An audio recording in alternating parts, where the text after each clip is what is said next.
You guys, I'm back. Sorry for the wait.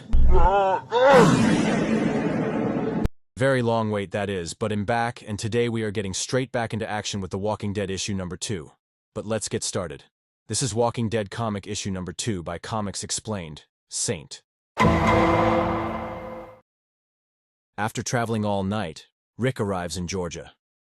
He finds a gas station and is frustrated that it's out of gas, just like the previous ones. He continues driving until he runs out of gas.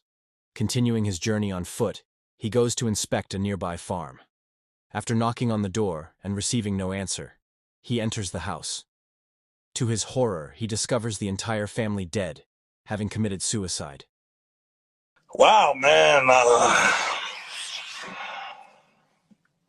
Damn. After rushing outside and vomiting, he goes to inspect the barn. There, he finds a horse and a hatchet inside and continues traveling to Atlanta on horseback. On the way to Atlanta, he starts rambling to the horse about when Carl was born to make him feel better. But it doesn't. Rick finally makes it to Atlanta, and initially finds it deserted. Some zombies spot him and start to follow him, with their numbers growing slowly but surely. It isn't long before Rick runs into a street full of zombies. He tries to turn around, but the way he came is blocked by zombies as well. He gets thrown from his horse, and, as most of the zombies attack and devour the horse,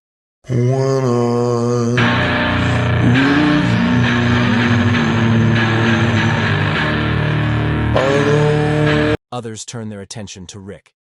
He uses the hatchet he found at the barn to protect himself, but is soon surrounded and begins to use his gun.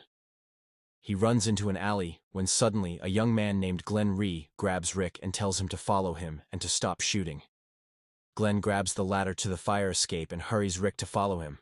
Rick says he's never seen so many zombies, but Glenn assures him that's nothing and that, if he had gone 50 feet more into the city, he wouldn't have survived. They climb to a rooftop and Glenn proceeds to jump to the roof of the other building. Rick is hesitant, but jumps when he realizes he has no choice. From that point, they make it down the building and make a run for the woods, which are about a block away. Glenn says that the zombies are slow and that they should easily maneuver around them. He also warns that one bite from a walker will kill you. The two finally make it to the edge of town near a wooded area. Glenn is surprised Rick is so inexperienced, but Rick explains that he was in a coma.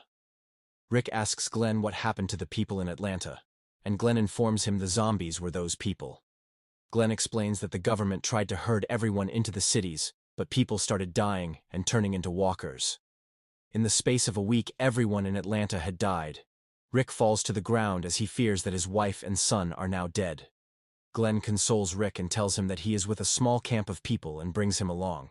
Glenn tells him the camp is mostly made up of latecomers who tried to get into Atlanta but couldn't, so they set up camp in the woods. Rick asks if that's safe, but Glenn assures him they have cars for shelter and take turns keeping watch.